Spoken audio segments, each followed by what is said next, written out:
Thank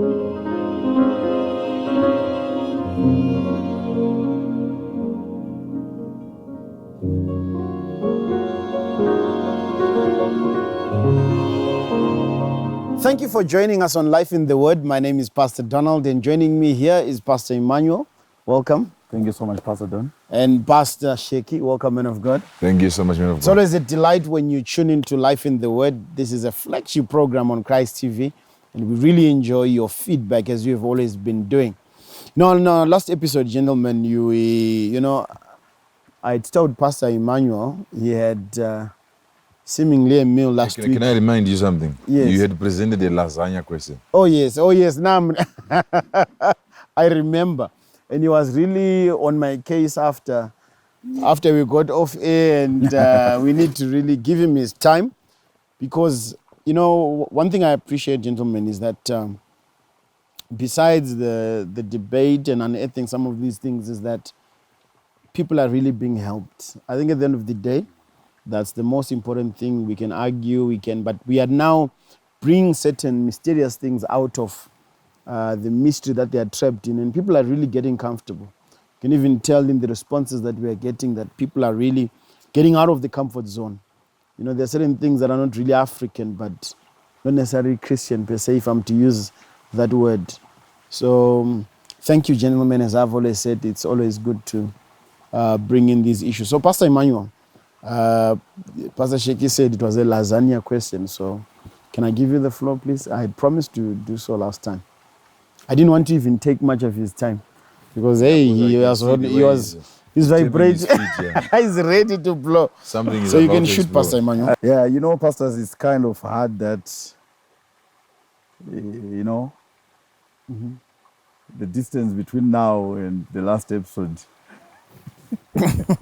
Yeah, I know, but you get So a are hang you of saying it. that idea and that revelation died?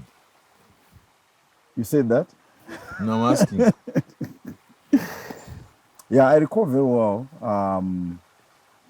If my memory serves me right, you had brought in an issue where you said people put pictures on their profiles, on their walls. Yeah, that's the issue you had brought. That was meant to signify who fears or who doesn't have fear, or some kind of culture or system that's there.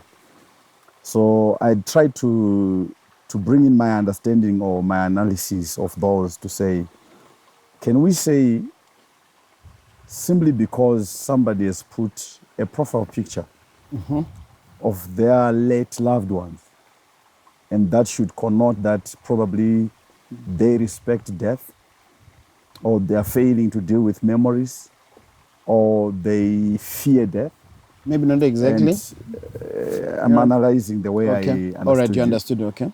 And I also said, if somebody doesn't put a profile picture or doesn't want to see pictures of their late loved ones, should that also connect that they don't fear death? So I was about to bring in my view, and I remember vividly that I had partially Started bringing moved in. So my point was, one can choose not to put those pictures because they are passive. They just generally, don't put it to mind that probably they need to do that, periodically see that, or to save that picture as a memory or something like that. But others as well may not put those pictures simply because they are so scared. They want that memory to quickly vanish from them. So by them keeping on seeing those images of their late loved ones, the death remains fresh in their mind. it remains fresh. The memory remains fresh. But this is where I had come to say, I think out of proper understanding, some may even put those pictures. Even without putting those pictures, there are no these gestures of trying to avoid maybe the graveyard.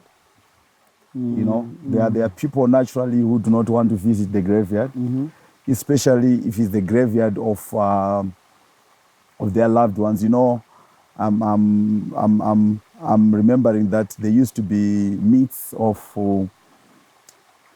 quite a number of stories about the graveyard. You know, I remember in the rural areas when you're going somewhere and it's dark. The best place you would avoid passing through was the graveyard because of the goblins and the ghosts. You have heard the stories, right? Yes. I remember, especially in our African culture and context. Yes, I remember we used to break into our legs.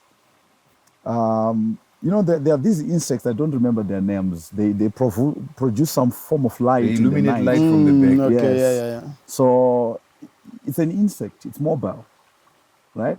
So you can see that insect from a distance. So it flies up, right? It goes down and it's down. It's dark. I have the picture in my head already. Yeah. So you seeing that insect. Oh, Already Baba, you would run. I mean, I'm talking of running. And the most unfortunate part is you're not dealing with one insect. Yes, you have managed to run. they walk. You left They, that they insect travel over like there. a troop. There's another insect over there. So you would think that it's the same insect. So you run again. All right, yeah. So- That's something, yeah. What I'm just trying to talk about is there are quite a lot of fears about death, Surrounding pictures. death, Some would say, no, don't go there. I mean,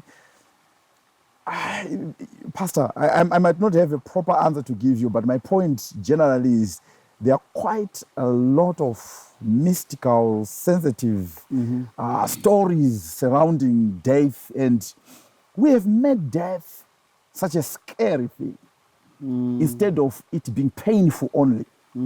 Yeah, painful. I don't know if you're getting my point. Yeah, sure. Instead of it being painful to those that have lost somebody, it is not only painful, but it is also scary. You understand? Yeah. So that's the point I was trying to drive to say, I remember it was Pastor Sheikh in the last episode when I said, no, let's differentiate that part to say, is it pain that we are dealing with or fear that we are dealing with? Then we said, no. So let's move from one dealing with death from Of a the loved loved one one point of view. to you dying Exactly, yourself. exactly. Okay. How do you feel about death yourself? What's your understanding about death yourself? Okay. Maybe just to come in, Pastor Emmanuel, to add on what you are talking about. I vividly remember Pastor Sawano, there was a foundational question that he asked. Maybe I might not really use it correctly in the verbatim, but he had highlighted his concern on really what's the fear that is behind death. And that's also the point you're driving home, that we have to separate pain and fear. What really causes fear, not pain, of people being afraid of death? I don't know if I'm correct. Okay, come on. I don't know if I'm correct on Yeah, the issue that you continue, highlighted yes. last time. And also to try to cover the aspect of why the death of Jesus was celebrated. And in our own context, people normally, they actually cry when their loved one passes on or dies. I think the whole point of fear comes not from death. The whole point of fear comes from not being knowledgeable of what is happening and what is going to transpire after death has occurred. There has been a lot of mysticism and a lot of misconceptions that have been presented within the atmosphere or within the environment that we are surviving from. Especially when we come to the aspect of talking about people going to hell, the lasting fire and things like that. There hasn't really been a lot of teachings that have been provided to really know if a person goes to heaven. Is a person able to know if he is going to heaven before he dies? He dies or not. Or it's a mystical thing that you will only know when you die. That's powerful. That's something that is even affecting believers. we are not really quite sure that if I die today, am I going to heaven? Okay. And that's from the context of those that have already received the life of Christ. And to those that have not received the life of Christ, the fear comes from, so if I'm to die, really is this thing about hell really Real. a truth? So the fear is no longer derived from the death part, but death has become a gate of that unknown life that is coming. So because I don't have knowledge of that which is coming after the entry point called death, I'm now afraid. Because I believe once a person is taught and you are knowledgeable of where you are going, the next destination after death, there is no way I will be afraid. The reason why most people are not afraid of flying, yes, I know there are people who have got phobias of flying, but the reason why most people are not afraid of Why are you flying, looking at me? Now we'll keep it here. Are we talking about flying here? All right, no, let's go on. Let's go on. I'm talking about flying We're here. not talking about flying. Let's Yes. talk about swimming. Okay. Oh goodness. All right, yes, you were saying? So I'm saying These pastors. what makes people afraid, or what makes certain people not to be afraid? When you get, I'll just use a flight. When you get into a flight, there is always communication that comes from the cockpit. Now if there is anything that is happening, they always try by all means to communicate what is happening. We are going to enter into a turbulent zone. They explain that. So when it happens, at least there is some bit of knowledge that has come, that you are now aware, okay, this is the zone that they spoke about. But if a turbulence is to happen and no one had foretold you about it happening, the level of fear is different from a person who has been informed before. So when I'm told about how Which means you also need to know what a turbulence is. Exactly. Okay. Exactly. So when And how I am- to prepare for it as that well. will prepare you. So when I'm taught about death, like for example, as an entry point, or as a gate that takes me to the next level of life, then I now know there is another life to be lived after this one. So if I'm to die here, there is another life that I'm now knowledgeable about. My fear is no longer that much. Let's say, for example, just generally, I know that. You're flowing, Pastor. Thank you so much. I now know that once I die, I've made a decision to be born again, I've received Christ. Then this is my qualification to go into heaven. I now know that once I die, because I've done this part, I've received the Lordship of Christ, I've received His life. If I die, I'm going to go to heaven. There is no hell for me because I've made this decision. I've made this decision before I died. Your salvation is certain. It's certain. You realize that I'm no longer afraid of dying. What might then bring fear is how. The how part. How to die. How am I going to die? Is it an accident? Is it a disease or what? So are you now moving into answering the how part? No, I'm not necessarily, but I'm saying at least my fear is no longer about death per se. So Or what is going to happen So your main next. focus now is on the knowledge. Exactly. So maybe before you continue, you just need to take a short break. Viewers, please join us after these short messages. This is Life in the Word.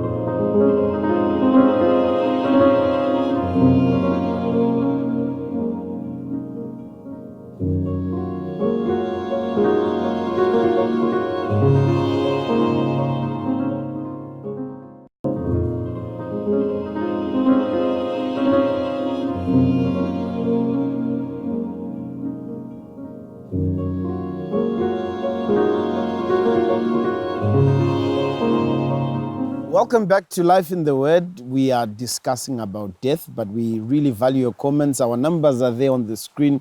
Please do keep in touch. Pastor Sheki, you brought in something very, very nice. You were flowing, and I don't know if flowing is the word, but you are swimming in His revelations. And Oh, it's swimming. Thank you so much. Thank you so much, Pastor. so maybe just to Thank you so allow much. you just to finish, wrap it up. Yeah. Sure.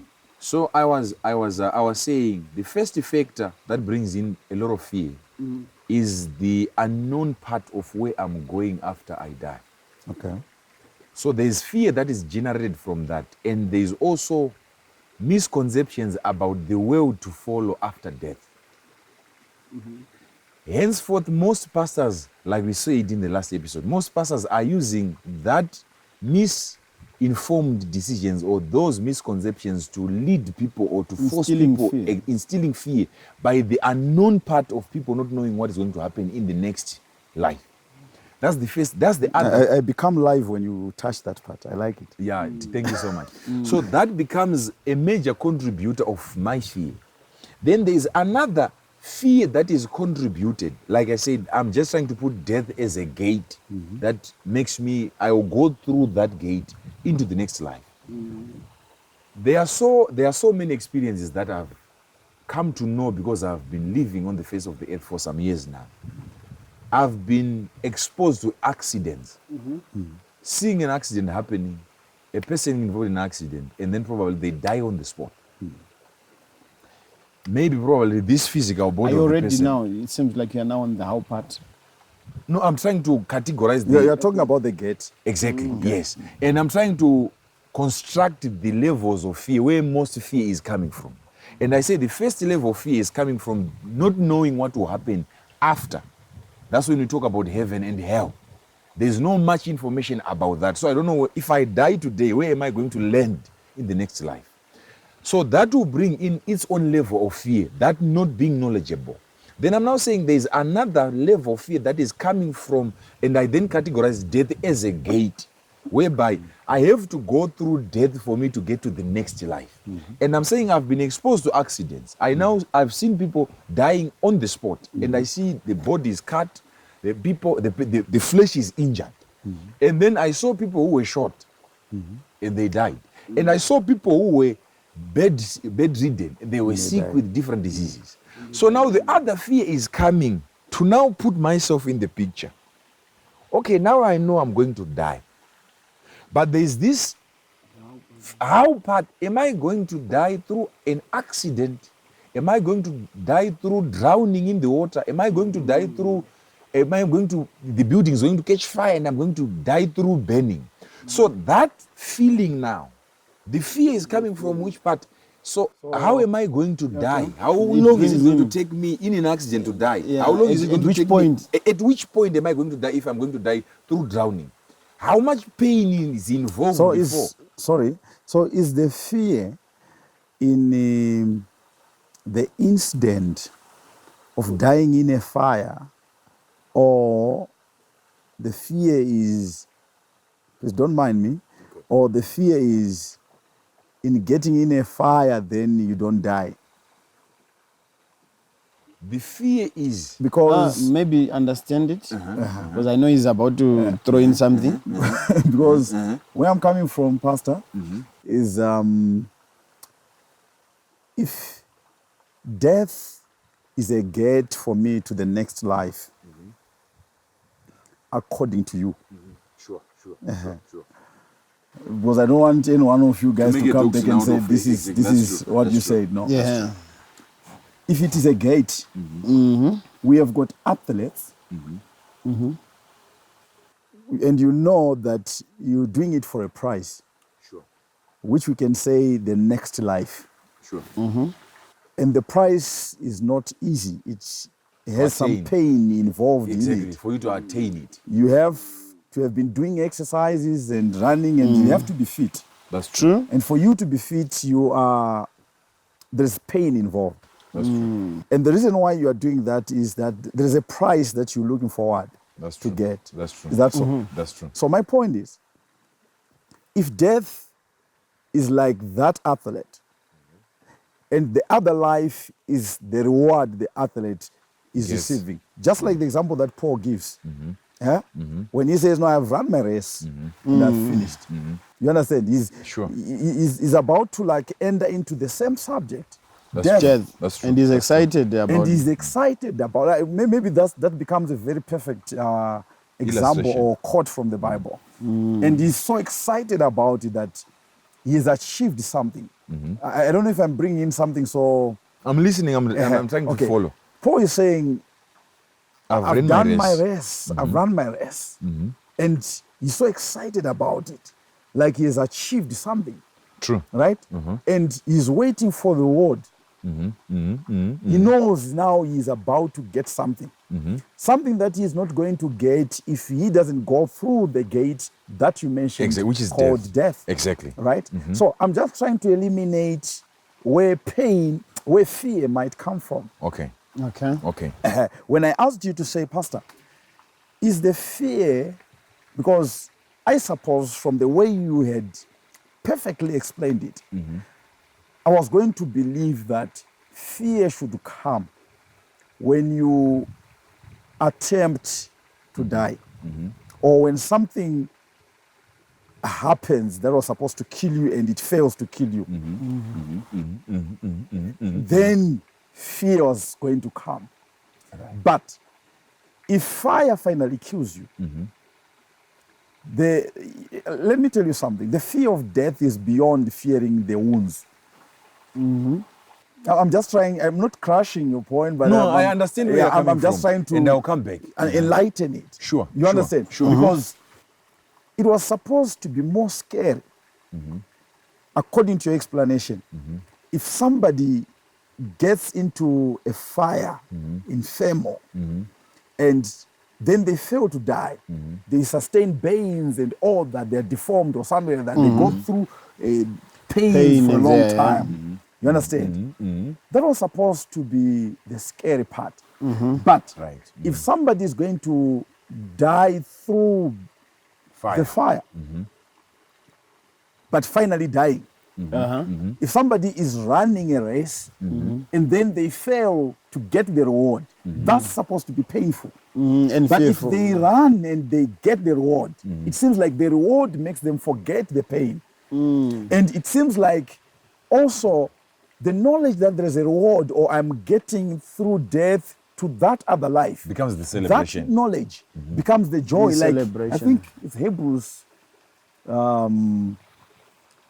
where it says the joy to that come, is Glory said. to come. is what gave him that endurance, referring to Jesus. yes. It should be Hebrews 12. Yes. 12 once thereabout. You understand? So I'm just trying to deal with the issue of the gate, because you brought in a very interesting part of the subject. Maybe can I take you back as well? Okay. You guys are really flowing, and you've left me miles apart. But anyway, can I? Nice shit, Pastor. Can I? Thank you. Thank you. I think there's something that we need to About the nice shit. look at. Look at these pastors. Anyway, thank you again. That we need to look at. You spoke about Paul. You're speaking about him attaining a prize. I think the fear, I'm going to defeat a point I've mentioned before. I think the fear is not only coming in by him attaining the prize or not attaining the prize, but there is a knowledge that has not been given to the people. It has been kept so mysterious that Paul has. Maybe Pastor, if you can get us that scripture of Paul. That Paul has, that no one has. This is the same reason. You know, I don't know if it is right or it is the way we do things. I think you spoke about pastors who then inflict fear. But you really find that the genuineness of that pastor, in his ignorance, he has nothing else to preach at that particular funeral. So the only thing that is here, there is a dead body, there are people. So they want them to use and they are here and they are ignorant of that which Paul knew. So you are brought before a plate of sadza or a plate of beef. The only thing you do is to eat, because that's all you know what to do with it. There is nothing else. So here's a pastor who has a group of people that are gathered for a funeral, and there is a dead body. If he's not going to preach about the person, he's going to preach about the people, and he will want to relate the two. So the only thing that they can now do is to inflict fear on the particular people. So there is no knowledge, the knowledge that has been made available concerning death. You know why I'm excited about even the way you guys are coming in is that you are availing a knowledge and making something available that was never there. Not so many people are so comfortable. I mean, even before this program, can I also confess? Right. It was not an easy thing for us. I mean, we've been here on air We've never come across such a subject. I was actually doing research, and most people try and avoid it. But the same avoidance that they have is what is perpetuating the fear. The fear, that's the truth. It will continuously be available. But how many polls can we have that will say, I've run my race? I'm so proud. I'm like a drink offering that has been poured Like he out. knows his duration, He knows his time span. His time span. Even Jesus, he's so free to talk about his death with his disciples. To say, guys, I'm about to go. And he actually, instead of having a last... I would know the mood that you're talking like Jesus. I don't know whether that was the mood Jesus had. But even, you know what makes me say that? Who has a supper before he dies? Not a prayer. He has a party. A celebration. This is a supper. And look at the level of preparation that he has. He is the one about to die. But he's the one preparing the people. He's preparing food, not crying. There were no mourners at that supper. But he's inviting people to say, we are about to have the last. We've had suppers before, but this is the last supper. So are you saying that Pastor Sheki's point is very significant? Mm-hmm. The knowledge of the other place. Yes. Precisely. The knowledge. I So, think I'll bring in the scripture that Pastor Emmanuel mentioned, and then I think we can discuss that one as well. He spoke about Paul. Mm-hmm. This is Paul. This is the spiritual father writing to his son, Timothy. What verse is this? 2 Timothy, chapter number 4. What a relief. We've gone for some time, and we're getting into life in the Word now. Viewers, our program is starting now. Is the word the Bible? Yes. Exactly. You said what? 2 Timothy, chapter number 4. Yes. I think I'll start from verse number 6. Then I'll get into number 7 and 8. To those that want to write down, I'll repeat again. This is 2 Timothy, chapter number 4, from verse number 6, 7, and 8. You can also make use of the scripture that is scrolling on your screen. For I am now ready to be offered. This is Paul saying these words. For I am now ready to be offered, and the time of my departure is at hand. The time of my departure is at hand. He's writing to his son. Mm-hmm. Verse number 7. I have fought a good fight. Mm-hmm. I have finished my course. Mm-hmm. I have kept the faith. Mm-hmm. Verse number 8. Henceforth there is laid up for me a crown of righteousness. That knowledge. That knowledge. That knowledge. He's Yes. knowing of what is happening in the next world. He actually knows there is a crown of righteousness that is there, which means Paul knew that is entering into heaven before he died. Which many people, they've got a problem when a preacher... He knows an activity that happens in heaven. Exactly. Mm-hmm. But many people, they've got a problem. I like how you came in that one. Exactly. It was not about heaven only, but it's only also about the crown. The crown there. Exactly. Exactly, yeah. Right. But many people have got a problem when a preacher stands up and he says, I'm going to heaven. They will say, how does he know? How did Paul knew that there is a crown waiting for him, not in this life, but in the life to come The after? scriptures promised that. Exactly. And he says, which the Lord, the righteous judge, shall give me. No, he's not in doubt. He's rightfully sure of what is going to be given. And he's actually mentioning about the righteous judge who is God. At that day. At that day. Why is he praising God like that to say he's If he's righteous not aware. judge?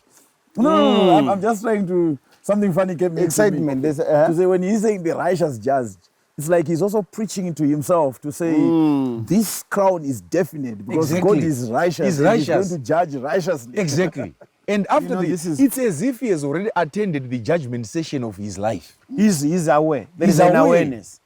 Fully aware, no doubt. I like the fire you are coming in with. Viewers, please don't touch that dial. This is life in the Word.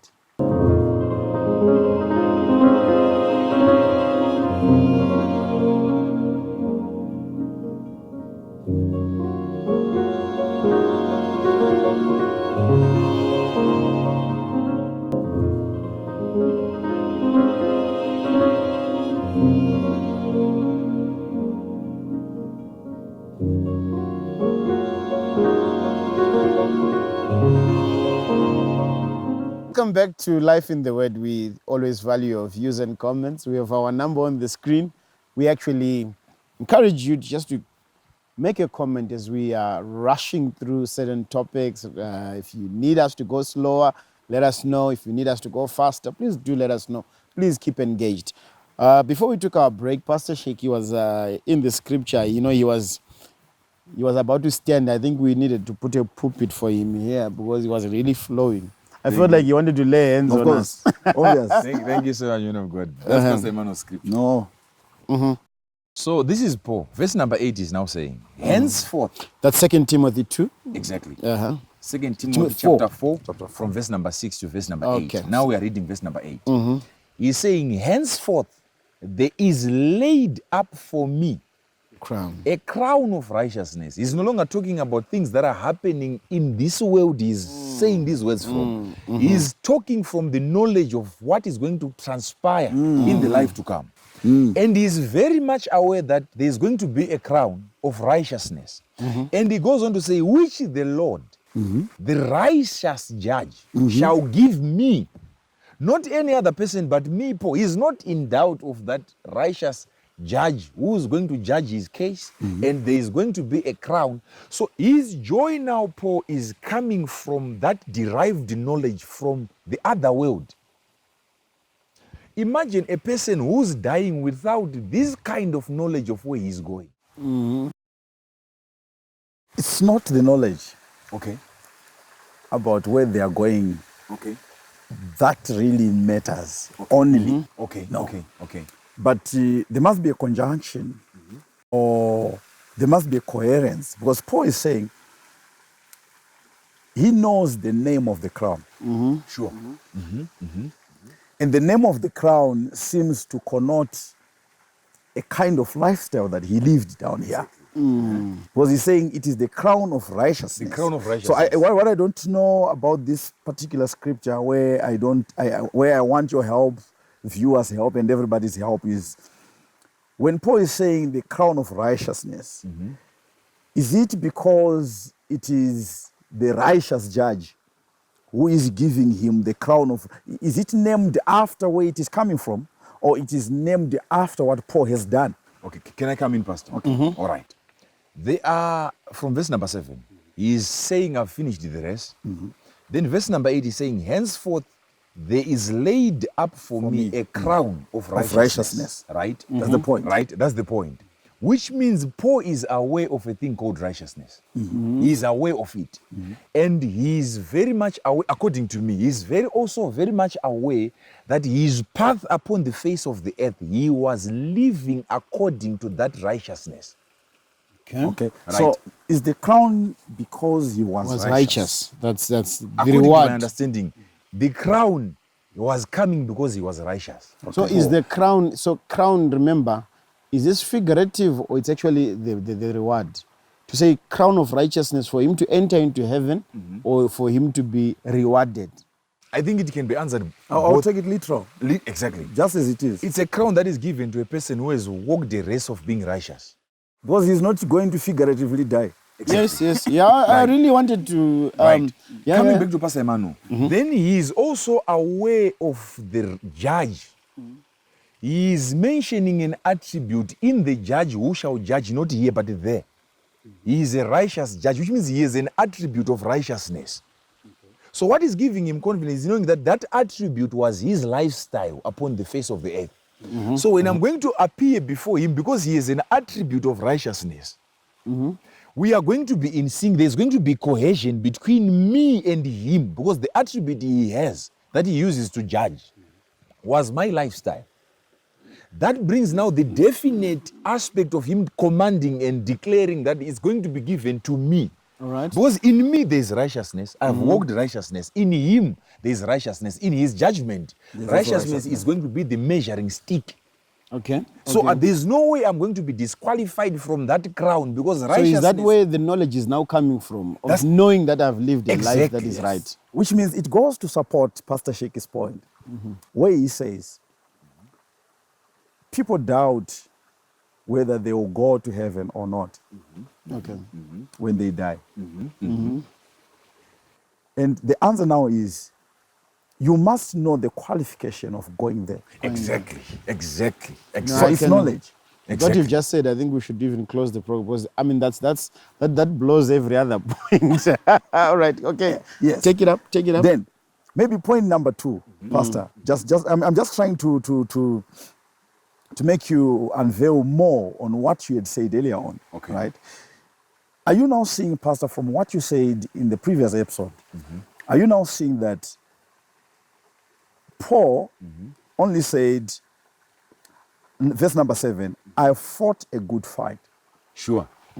Sure. He's leaving you to dig in, discover what happened. Because when somebody is fighting, we endurance involved, pain is involved. That's true. I'm just trying to come back to the way of dying. You are a sharpshooter, Pastor. You are a sharpshooter. You understand? You are a The sharpshooter. way of dying. Exactly. You see, so Paul is not concentrating on that. What is he concentrating on? He's concentrating on the crown that's there. Here he simply said, I've done my race. Exactly. But it's you now to sit down and understand when somebody's in a race, what happens? I fought a good fight. Fighting Where is fighting coming from all of is a good. sudden? Okay, Yeah, fighting yeah. is good. With all the yeah. pains and the wounds in fighting, fighting can be called good. Yeah. What makes fighting good? Good, yeah. You understand? Now we have to dig deeper. And As you say, he's left an open check for us to yes, dig deeper. Yeah. And number 3, to make the check complete, Paul is not telling us how he's going to die He's not. in this part. He's not. But you can read about it Exactly. and see all the torture that they went through, the persecution they went Exactly, through. You understand? exactly. But yet he's not preaching about that. It's not an issue of much concern to them. What Exactly. he knows is this thing is going to happen after I've finished my... Rest. And Pastor, to But add on what you're saying, Pastor, just to hold on to something there. So are you now removing the aspect that Paul is no longer worried to be at the gate of getting into the how part? His main worry is what he's going to get after, how he crosses over. I want to understand that part. You know, Pastor, maybe just to come in, Pastor. You know, Pastor is bringing a clarity of why Paul is no longer concentrating on the how part on the gate, which is death. Let me classify it gradually. He mentioned about the aspect of fighting a good fight. If you read verse number 5, he's saying, but watch thou in all things endure afflictions. This is Paul. Endure afflictions. Do the work of an evangelist. Make full proof of thy ministry. Right? There's a part that is mentioned about afflictions that are being encountered on this planet Earth. Verse number 6 is then saying, for I am now ready, which means there was a moment he was not ready for this thing to happen. He's saying, I am now ready to depart. Come on, wait there. Wait there. So this is another object of fear. Exactly. When death wants to come, and you know you're not ready. Exactly. Yeah. I think It's another object of fear. You know you haven't achieved much. Exactly. You know, that's another issue that we need. You've just opened a can of worms. And I don't know if you're going to be prepared to finish that up.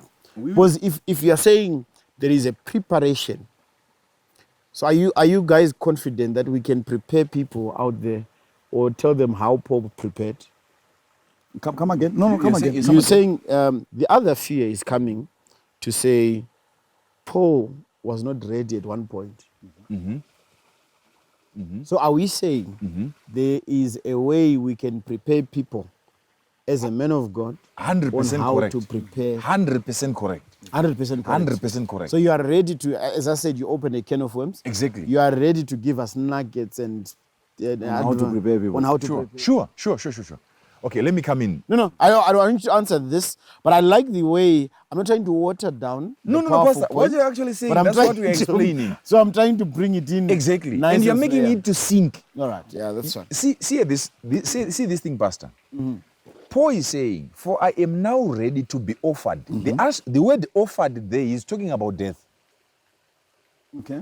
That's the offered part he's talking about. He's saying, for I'm now ready to be offered. I don't know if I would be so wild to say when he says I'm now ready to be offered, it seems like he's not going to execute his own Death. Exactly. Exactly. Exactly. Exactly.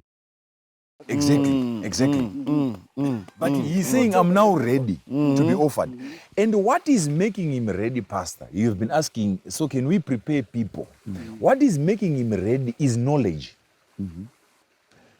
Number one is now knowing of the crown that is to come in the next world. He now knows the joys. Remember, he said, for Christ endured the cross because of the joy that was to come. Right? Which means he is now aware of the joy that is awaiting him in the next life. Which means what is making him ready is the information. He's no longer concentrating on the gate, but he's concentrating. Come again there. I didn't get. I'm saying, Pastor, this guy is saying, for I am now ready to be offered.